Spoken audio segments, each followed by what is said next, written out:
Hay que saber, hay que recordar un acontecimiento muy importante en el Ecuador, sí, que preguntan bastante, pero hay que saber la base de ello, sí, cómo se estructura, cómo se forma. Entonces, entre ellas está específicamente la revolución liberal, sí, una de las revoluciones más impresionantes, más destacadas en la historia política del Ecuador, en la historia política, social y económica del Ecuador, porque abarcó a bastantes, a bastantes ámbitos esto. Pero todo comenzó con la caída de un expresidente de la República, ¿sí? Recordemos que la persona que tenemos aquí es Luis Cordero, que fue una persona que fue la que inició todo este debacle social. Recordemos que Ecuador se formaba hace 50, o sea, cuando Luis Cordero fue presidente, el Ecuador ya tenía más o menos unos 50 años de 50 años de específicamente de haber sido fundado como República del Ecuador. Entonces, si haber fundado como República del Ecuador, ¿eso qué quiere decir? Que ya estaba la gente acoplándose, porque al principio de la República del Ecuador hubo mucho desunión social. Los de la sierra se iban con los de la sierra, los de la costa con los de la costa. Eso se llamaba regionalismo, cuando un grupo de personas de la sierra odiaba a otro grupo de personas de la costa o simplemente no se podían ni ver. Pero con los auges económicos, pues obviamente hizo que poco a poco se fueran relacionando por la venta de los productos, por la venta y compra de productos agrícolas. Entonces hay que tener en cuenta eso, que Ecuador en sus principios fue uno de los países que tenía menos desunión, es decir, no se querían entre ellos. Incluso ya apostaban por volver a la colonia, apostaban por volver a ser colonia y dejar la república atrás. Algo que hizo que de verdad todos se sintieran ya identificados con el Ecuador fue este acontecimiento importante que fue la venta de la bandera. ¿Sí? Te dice que en noviembre de 1894 China y Japón pues obviamente estaban en guerra. Este acontecimiento fue uno de los acontecimientos más bochornosos porque se vendió nuestro nombre y se vendió nuestro símbolo patrio, que es la bandera. Te lo resumo, en donde China tenía un conflicto con Japón, ¿sí? Habían varios aliados de China y varios aliados de Japón. Entre uno de los aliados de Japón era específicamente Chile. Entonces, Japón se instauró en las Islas Galápagos, ¿sí? Para poder enfrentar a China, porque era un sitio estratégico, geográficamente estratégico para atacar a China. Pero les faltaba un barco, el barco denominado Esmeralda, ¿sí? Este barco Esmeralda servía bastante para llevar tripulación de guerra, pero que ese barco Esmeralda lo tenía específicamente Chile. Entonces, Japón hizo un pedido a Chile para que por favor le vendiera o le prestase el barco para poder seguir con la guerra contra China. Pero Chile, justo en esos instantes, se declaró neutro. Es decir, no le va ni a China y no le va ni a Japón. Entonces, ¿eso qué quiere decir?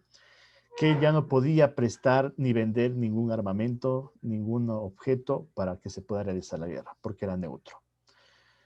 En eso, Luis Cordero, como era aliado, Ecuador era aliado de Japón, era muy enfatizado con Japón, Luis Cordero negoció con Chile, algo que no avisó a nadie en el país, en la ¿cuál fue? En la que hacer una supuesta venta, es decir, Ecuador le compraba el barco a Chile, supuestamente le compraba, para que Ecuador le diera a Japón, ya que Chile se declaraba neutral. Entonces, Ecuador, por su afán de ayudar a Japón, fue a Chile y hicieron una supuesta venta, en la cual una vez que ya se consagró esa venta, pues este barco salió de las costas de Chile con la bandera ecuatoriana flameándose. iba repartiendo bombas y todo lo demás a todo el barco que se le acerque y exclusivamente iba con la bandera ecuatoriana, la cual fue una repercusión absolutamente a nivel internacional, porque dijeron que cómo así Ecuador se metió en una guerra, ¿sí? En donde no tenía nada que ganar y absolutamente nada que perder. Entonces, eso pasó con, la, con Ecuador. Vendió su bandera, vendió su imagen para poder traer un barco desde Chile para ayudarle a Japón. El barco llegó a las Islas Galápagos después de un largo viaje, ahí flameando la bandera ecuatoriana, metida en una guerra en donde no pertenecía. Después se dieron cuenta de que esa venta nunca se dio, que particularmente eh, Chile le prestó ¿cómo es? No te preocupes, Alex. Este, particularmente vendió solo su bandera, solo su identidad. Ahí fue que cuando todos los ecuatorianos de ese entonces se sintieron tan ofendidos, se sintieron tan golpeados de que en un conflicto que no tenía ni pies ni cabeza, Ecuador prestó su bandera. Eso es vender la bandera. Ahí fue que el ecuatoriano se sintió más, pero más identificado con sus símbolos patrios.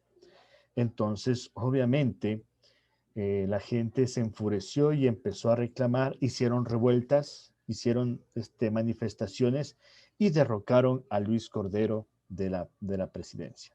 Recordar que Luis Cordero junto con Juan León Mera fueron grandes poetas del denominado periodo del romanticismo ecuatoriano, ¿no? Entonces, obviamente en ese periodo del romanticismo estaba Luis Cordero, que era un gran escritor y gran poeta también, aparte presidente de la República. Sí, entonces fue ridículo la venta de la bandera y entonces ahí fue que ese fue totalmente el error de él, ¿sí? Conjuntamente con José María Plácido Camaño hicieron esa venta. Y saber que José María Plácido Camaño fue después también presidente del Ecuador, ¿no es cierto? Entonces fue totalmente, bueno, Luis Cordero fue el que negoció, pero José María Plácido Camaño, en el gobierno de él, fue particularmente donde se asentó esta venta de la bandera. ¿Ya? Muy bien. Entonces cayó del poder Luis Cordero, odiaban a José María Plácido Camaño, los derrocaron totalmente, no eran bienvenidos. Después de ello, Ignacio de Veintimilla, ¿sí? Tomó el poder, declarándose dictador por 2 ocasiones, en la cual él restauró totalmente al Ecuador, ¿sí? Pero en su totalidad, esto conllevó a que la gente estuviera dividida, se pelearan unos con otros totalmente, lo cual llevó a que en la sierra solo estén los conservadores, ¿sí? Solo estén conservadores y que por otro lado estén los denominados progresistas. Entonces, eso conllevó a que se creen los primeros partidos políticos en el Ecuador. Unos que eran los partidos conservadores del país, que eran adeptos o que eran afines a Gabriel García Moreno, que obviamente que cuando fue presidente Luis Cordero y Plácido Camaño, Gabriel García Moreno ya fue asesinado. Entonces, los partidarios, los políticos de ese entonces crearon el Partido Conservador Nacional, que ese fue un partido político en representación y en honor a Gabriel García Moreno. Pero por otro lado, ese partido político se dio en la sierra, pero por otro lado, en la costa se dio otro partido político, el Partido Liberalista, ¿sí? Donde identificaba a los liberales, específicamente por los montoneros. Estos montoneros eran las personas campesinas de la costa, ¿sí? Que llevaron a cabo este nuevo partido político. Entonces, estos dos partidos políticos, representados por políticos de gran calibre en ese entonces, como Plácido Camaño, como Ignacio de Veintimilla, Luis Cordero, también estuvo por ahí presente otro expresidente, que formaron este partido conservador. Pero por otro lado estaba el Partido Liberal, representado por las montoneras, ¿sí? Del campo de la costa y que estuvo como como liderato o como líder de ese movimiento liberal, Eloy Alfaro, ¿sí? Entonces Eloy Alfaro lideraba ese partido liberal. Entonces ahí empezaron los ataques unos a otros gracias a la venta de esta bandera, ¿ya? Entonces, te dice aquí, claro, me faltaba, Antonio Flores Gijón era el otro presidente, el que estaba defendiendo esto. Te dice que más los revolucionarios liberales triunfantes en el campo militar, porque empezaron a atacar a los conservadores, fueron derrotados en el campo político por una coalición de hábiles políticos del gabinete, que eran ellos los que tenían el poder. ¿Sí? Conservadores y liberales que instauraron lo que se dio en llamar el periodo progresista. Es decir, los conservadores ponían su presidente, los liberales querían poner su presidente. Entonces había una disputa entre los dos, en la cual este periodo se llamó un periodo progresista. Con ello, el viejo régimen oligárquico logró un nuevo respiro que habría de durar 11 largos años, durante los cuales sucedieron los gobiernos de José María Plácido Camaño, Antonio Flores Gijón y Luis Cordero Crespo, que eran los representantes de este periodo progresista en donde los conservadores tomaron el poder. Recordar que Antonio Flores Gijón es hijo de Juan José Flores, que también fue expresidente de la República. Entonces, estas personas estaban mandando en el Ecuador, ¿sí? Eran directamente a la oligarquía, es decir, para los latifundistas y terratenientes de la sierra y también para los hacendados de la costa. Para ellos nomás gobernaban y para la gente pobre, absolutamente nada. Y para la gente pobre, quien estaba liderando era Eloy Alfaro. Hasta ahí, ¿alguna pregunta que tengan ustedes que quieren que les repita? ¿Ninguna? A ver, vamos a ver. La pregunta. No, perfecto. Muy bien. Entonces, hasta ahí estamos entendidos que la revolución liberal viene desde la venta de la bandera, un acto bochornoso para el Ecuador, ¿ya? En donde empezaron a partir nuevos partidos políticos, a los primeros que se dieron en ese entonces. Sigamos. Aquí te dice, Eloy Alfaro fue líder de la revolución. La revolución empezó más o menos en 1855, ¿sí? En 1855 es en donde particularmente, perdón, 1895, a finales ya del siglo XIX, se dio esta revolución. José Eloy Alfaro Delgado fue presidente de la República del Ecuador en 2 ocasiones. En periodos entre que comprenden en 1897, 2 años después de la Revolución Liberal, a 1901, y su segundo periodo fue de 1906 a 1911. ¿Ya? General de división del Ejército del Ecuador desde 1895, desde la Revolución Liberal, y líder de la Revolución Liberal Ecuatoriana. Recordar que la Revolución Liberal también es conocida como la Guerra Civil Ecuatoriana, ¿sí? También es conocida de esa manera, porque se dio una guerra entre oligarcas, los ricos, la plutocracia, contra los montoneros, la gente pobre, la gente indígena y la gente de raza negra. Entonces se dio esta revolución en donde salió un partido político heroico, que es el Partido Liberal, liderada por Eloy Alfaro. Ahora, hubieron consecuencias positivas, ¿sí? Hubieron consecuencias positivas como también negativas tras esta revolución liberal. Una de las cuales, de los aspectos más positivos, es que esta revolución liberal dio derechos específicamente a las mujeres en cualquier sentido del país. Recordar que antes de que se diera la revolución liberal, Ecuador vivía con la constitución de Gabriel García Moreno. Esta constitución se llamaba la Carta Negra. ¿Qué te decía esa constitución de Gabriel García Moreno? Te decía que para ser ecuatoriano, tú tenías que ser de ley de la religión católica. Si tú no eras católico, tú no podías ser ciudadano ecuatoriano, ¿ya? Entonces, también te decía que la educación era promulgada y solo lo podían dar las personas metidas en la religión.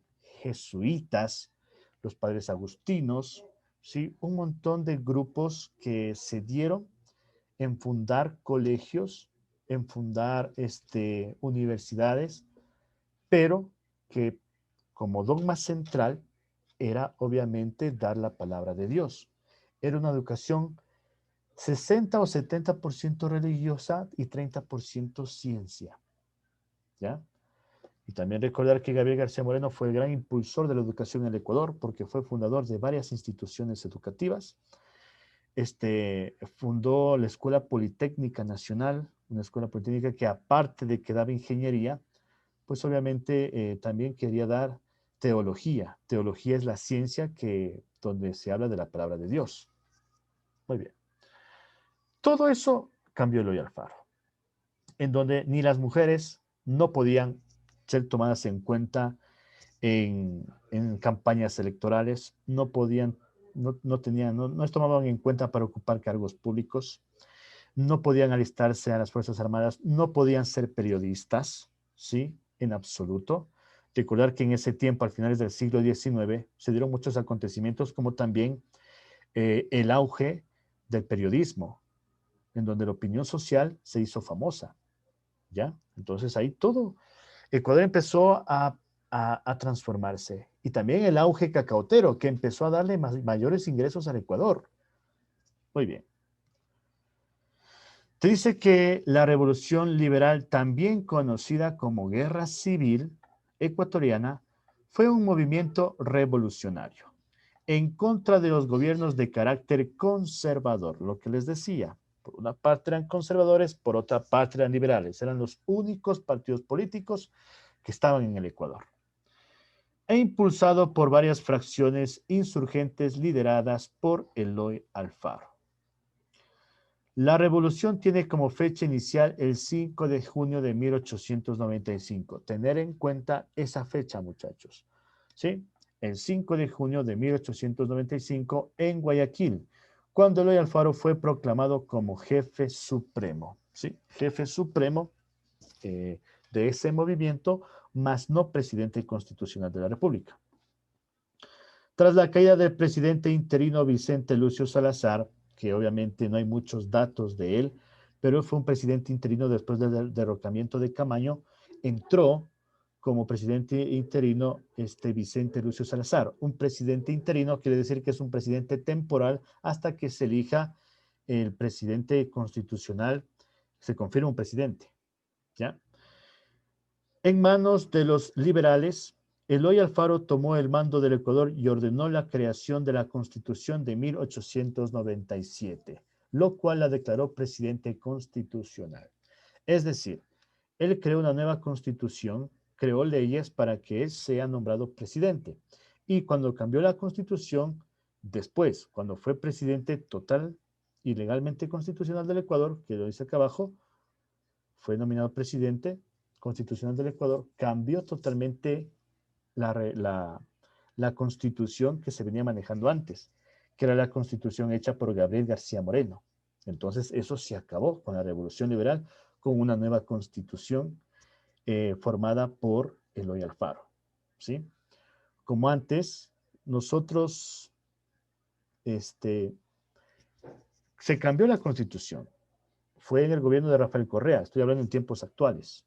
Rafael Correa cambió una constitución que se manejaba desde 1992 o 1993, tengo más o menos. Estaba una constitución vigente. Con el tiempo, Rafael Correa fue presidente y cambió totalmente la constitución con nuevas leyes. Algo así pasó en tiempos anteriores. Eloy Alfaro cambió la constitución de Gabriel García Moreno. Muy bien. ¿Hasta ahí alguna pregunta, muchachos? ¿Alguna duda? ¿Algo que quieren que les repita? ¿O si tienen alguna duda de algún acontecimiento histórico para explicarles?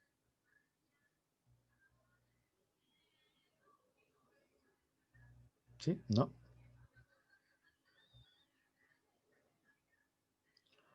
No, me dice Karen. No sé si Alex querrá que le explique algo.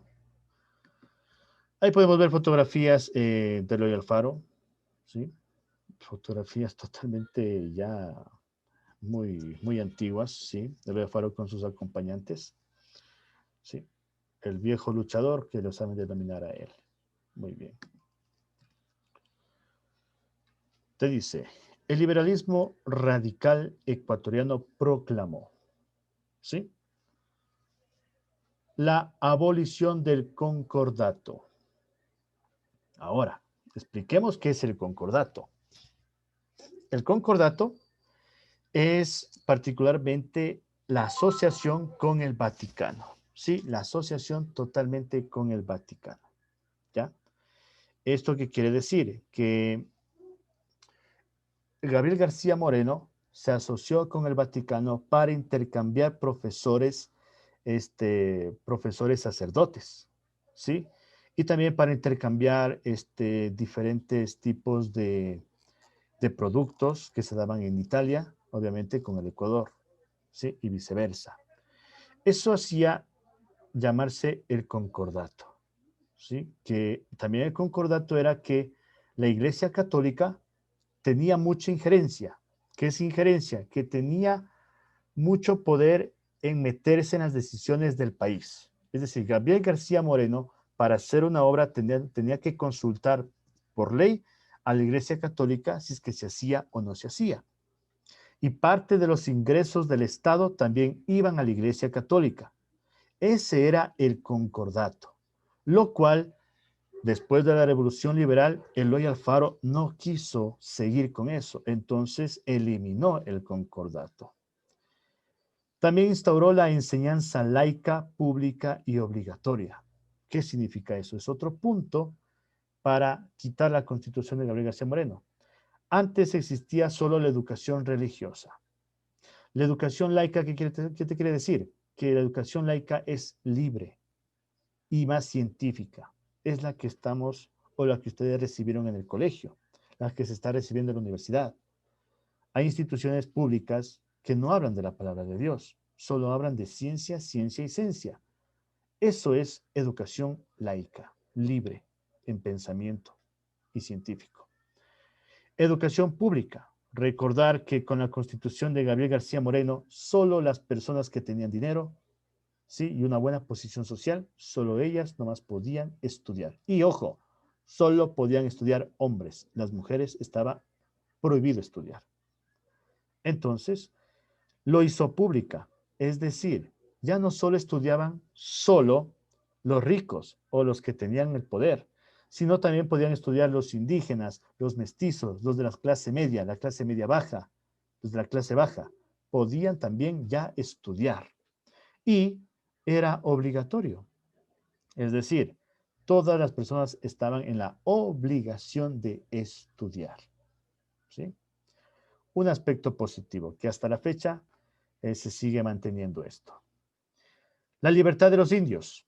Esto quiere decir la abolición de una esclavitud. Si recordamos, años antes, José María Urbina, el periodo del urbinismo, José María Urbina, expresidente de la República, fue un presidente que llegó al poder con los ricos, ¿sí? Pero después, en la presidencia, gobernó para los pobres. Y entre ellos, abolió la esclavitud, es decir, dijo que nadie puede ser esclavo de nadie. Perfecto, todo sonó bonito para la República del Ecuador. El Ecuador ya no tenía esclavos porque eso ya estaba fijado en la Constitución. Pero los terratenientes fueron pilas. Empezaron a realizar la vieja práctica del concertaje. ¿Sí? ¿Alguien recuerda qué era el concertaje en la colonia? ¿Alguien recuerda eso? ¿Saben o no saben? ¿Mm? Dígame, por favor, ¿qué es el concertaje más o menos? Una idea de qué es el concertaje. Porque recuerden que el concertaje se dio en la colonia y se olvidó de hacerlo en el tiempo republicano del Ecuador. Pero cuando Urbina quitó la esclavitud, los terratenientes, los latifundistas, volvieron al concertaje. ¿Qué era el concertaje? A ver, vamos a ver. un tipo de esclavitud, exacto. Era, obviamente, el concertaje era, es decir, el núcleo de la esclavitud. Nos dice, no era que hacían endeudar a los indios para que trabajen en las haciendas. Exacto, exacto. Es un tipo de esclavitud y también endeudaban a los indios. Es decir, el terrateniente te prestaba dinero, ¿sí? Pero tú tenías que pagar ese dinero a cuesta de tu trabajo, ¿ya? Pero tú dices, eso no es esclavitud. Recuerda que los terratenientes prestaban el dinero, pero a muy altos intereses. Y en ese tiempo no había ley que regule el trabajo de una persona, no había la ley de trabajo en ese entonces. Es decir, cada mes que pasaba él trabajando, cada mes, cada día, cada hora, subían más y más y más los intereses. O sea que al terminar de un año, particularmente el peón no podía pagar esa deuda con el ¿cómo se llama? Con el latifundista, con el terrateniente. Sabiendo que tiene una deuda por pagar y sabiendo que tiene que dar de comer a sus hijos, ¿qué hacía el peón? Pedía más dinero, que le preste.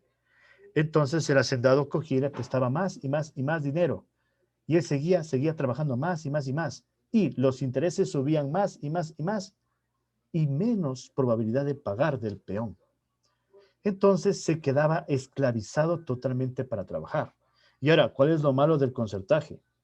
Que si moría este esclavo, ¿sí? Si moría este esclavo, la deuda pasaba a la familia, es decir, a la esposa o a los hijos, es decir, la deuda nunca se acababa. Esa, esa, eh, esa técnica que se utilizaba en la colonia la volvieron a adoptar después de que Urbina quitó la esclavitud. ¿Qué dijeron los terratenientes? Bueno, nosotros los liberamos, pero eso sí, no habrá trabajo, no habrá que comer. Los liberó. ¿Qué les tocaba hacer a los peones? Salían de la hacienda, no tenían dónde trabajar, entonces recibían plata prestada de los latifundistas y se volvía al concertaje.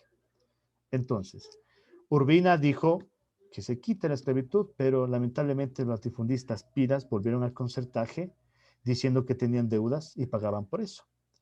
De eso se dio cuenta años más tarde Eloy Alfaro. ¿Y qué hizo? La libertad de todos los indígenas, ¿sí? En la cual él promovió que se tiene que hacer un trabajo digno y pagado. Es decir, él quitó la libertad, él puso la libertad de los indios y regularizó, ¿sí?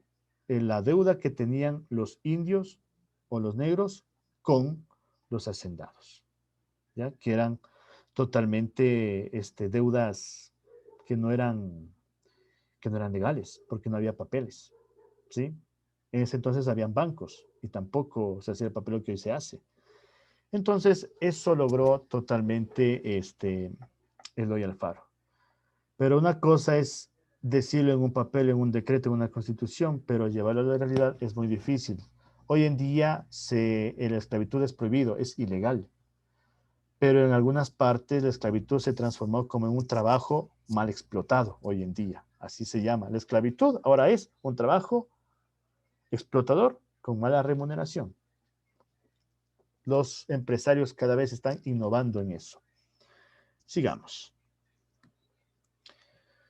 También dice que decreta que la mujer puede acceder a la universidad, puede acceder a estudios públicos, a escuela, colegio y universidad.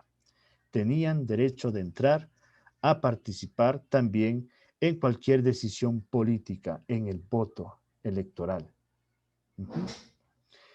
Después incorporar al servicio público, es decir, que podían ocupar diferentes puestos públicos, como hoy en día vemos alcaldesas, vemos concejalas, vemos vicepresidentas, vemos en otros países presidentas, ¿sí? Entonces, esos puestos antes solo lo tenían los hombres. Entonces, les permitió esa libertad de derechos a las mujeres. Permitió trabajar en ciertas dependencias del Estado. Decretar la libertad de cultos. ¿Qué significará decretar la libertad de cultos? Quisiera escucharles a ustedes para ustedes más o menos, ¿qué significa decretar la libertad de cultos? Les escucho.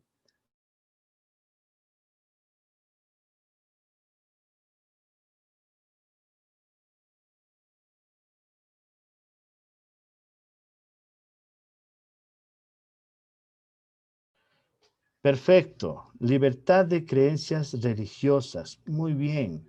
Es decir, Eloy Alfaro dio la oportunidad para que tú decidas en quién quieres creer. Si crees en Dios o no crees en Dios. ¿Sí? Si eres ateo o que eres creyente de la religión. ¿Ya? Entonces, estas libertades de cultos dieron también partida, el inicio de la partida, que existan diferentes religiones que hoy en día existen, católicos, evangélicos, cristianos en su totalidad. Entonces dio libertad de cultos y quitó pues esa ridícula ley que puso Gabriel García Moreno, en donde si para ser ecuatoriano tienes que ser católico. Eso también lo quitó Eloy Alfaro en su revolución liberal. ¿Alguna pregunta sobre esto, muchachos? Sobre los aspectos positivos de la revolución liberal. ¿Ninguna? Si no hay una pregunta, yo les hago una pregunta a ustedes. ¿La revolución liberal lo trajo de otro país o fue invención de Eloy Alfaro? ¿Qué opinan ustedes? Eso sí quiero escucharles. Díganme ustedes, le repito la pregunta. ¿La revolución liberal lo trajo o lo copió de otro país o es invención propia de Eloy Alfaro? ¿Qué opinan ustedes? Quisiera escucharles. Tomó ideas de otro lugar. ¿Ya? Perfecto. ¿Nos puede especificar, Karen, de qué lugar sería más o menos? ¿De dónde está inspirado la revolución liberal? Exacto, muy bien, muy bien. Más claro no lo podrías decir. Obviamente la revolución liberal tiene mucho similitudes en sus beneficios con la revolución francesa. Sí, la revolución francesa pues fue una revolución que desató, que sembró el planeta Tierra, obviamente en Europa, en donde se dio los derechos a las mujeres y se dio el derecho político, ¿sí? El derecho político. Ahí es cuando cayó el imperialismo, los reinados de Francia, ¿no es cierto? Todo eso fue por consecuencias de Napoleón Bonaparte, que empezaron las consecuencias del debacle de la monarquía francesa, ¿sí? Muy bien. Entonces, sí, la Revolución Francesa se dio en Europa y después ciertos países la adoptaron en América Latina y después llegó el turno de Ecuador a través de Eloy Alfaro. ¿Alguna pregunta sobre esto, muchachos? ¿Algo que nos haya quedado claro? ¿O un acontecimiento que ustedes saben y lo quieran compartir? ¿Ya? Muy bien. Sigamos entonces. Sigamos. Ahora, recordar que la revolución liberal dio derechos a varias personas, pero también se pusieron políticas, es decir, como normas o leyes en el país. Entre ellas están las políticas económicas liberales, ¿ya? Es decir, la política monetaria. Te decía que se impuso en 1897 el uso del patrón oro para regular la emisión de billetes. Recordar que en la presidencia de Camaño, ¿sí? De Camaño, ahí el presidente Camaño fue el que adoptó al sucre como moneda nacional, ¿sí? En 1883 más o menos se adoptó eh, el sucre como moneda nacional. Y aquí hizo el patrón oro Eloy Alfaro. Vamos a explicar qué es. Dice que el uso del patrón oro para regular la emisión de billetes. ¿Qué significa patrón oro? Pues un patrón oro significa que según qué cantidad, cuánta cantidad tenga de oro ese país, tendrá fuerza su moneda. Es decir, entre más oro tenga un país, más fuerte económicamente su moneda. Si el país tiene menos oro, entonces el país va a tener menos fuerza en su moneda. Entonces la devaluación del Sucre ya no dependía de los actos políticos de un presidente, ¿sí? No dependía del comercio, de la exportación o de la importación, sino que dependía de la cantidad de oro que tenga el Ecuador. Ecuador tiene oro y por ende en ese tiempo tenía oro bastante y obviamente ese oro hizo que el Sucre se mantenga fuerte en esa época, ¿sí? Se mantenga totalmente fuerte. Está entendido sobre qué significa el patrón de oro, ¿no es cierto? ¿Sí? Porque el patrón de oro es, según la cantidad que tengas de oro, tu moneda tendrá poder, ¿sí? Y si no tienes oro, tu moneda no va a tener poder, ¿sí? Económicamente. Ese es el patrón oro. Obviamente, si tenías bastante oro en las minerías, si recogías más oro, obviamente podías hacer más billetes. Por eso te dice para regular la emisión de billetes. Si en un año producías bastante oro, tendrías el derecho de hacer más billetes. Pero si en un año tú no conseguiste oro, ya no tenías el derecho de hacer más billetes. Eso era la regulación de la moneda según el patrón oro. ¿Por qué hizo esto Eloy Alfaro? Porque antes en el gobierno de Gabriel García Moreno, porque Gabriel García Moreno fue un presidente muy polémico y también uno de los más importantes en la historia. Gabriel García Moreno dio el poder a los bancos de ese entonces, ¿sí? Bancos que ya no existen. Esos bancos, cada banco emitía su propia moneda, ¿sí? Supongamos ahora, el Banco de Pichincha emitía su propio billete, o el Banco de Guayaquil emitía su propio billete, es decir, el billete en total, o su propia moneda. Es decir, salió un billete en forma del Banco del Pichincha, podías utilizar. También había por otro lado otro billete con el logo del Banco de Guayaquil. O sea, así era antes. O sea, hacían los bancos su propio dinero, imprimían sus propios billetes.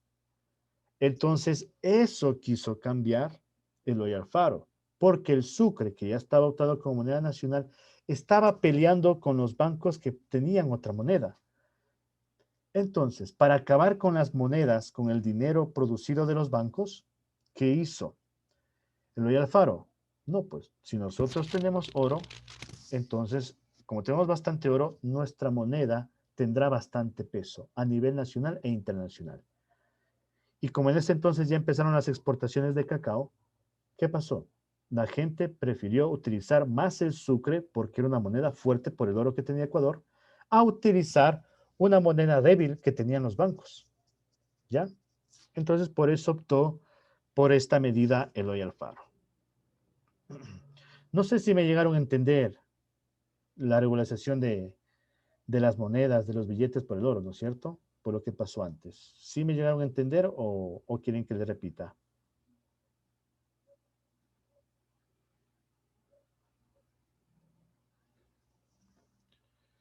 A ver, te confundiste un poco. A ver, vamos a ver. A ver, verás.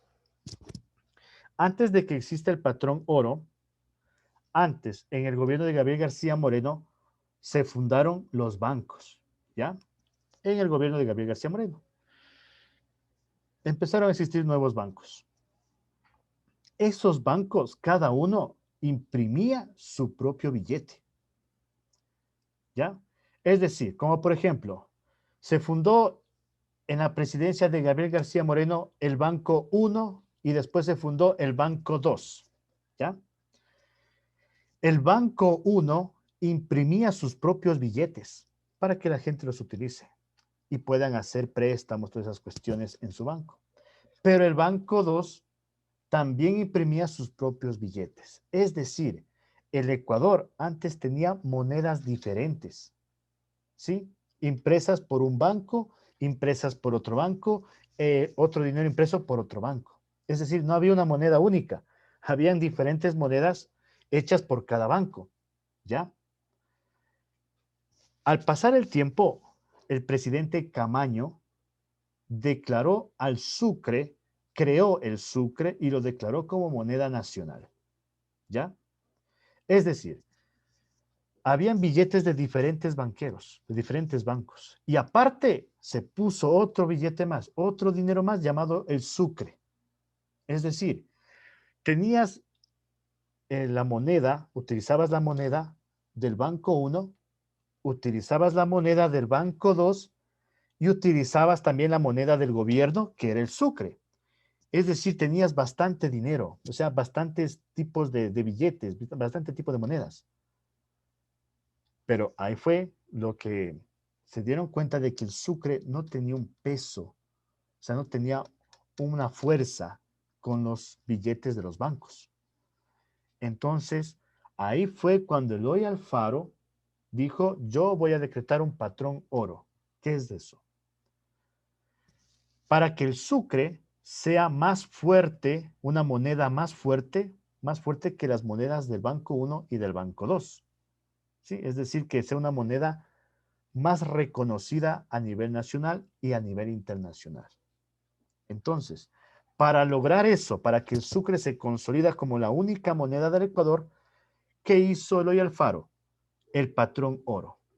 Es decir, que si Ecuador tenía bastante oro, el sucre obviamente iba a ser más fuerte económicamente a nivel nacional y a nivel internacional. ¿Ya? Y en ese tiempo, como había bastante oro, el sucre tenía bastante poder económico. Es decir, tenía más fuerza que los otros billetes impresos de otros bancos.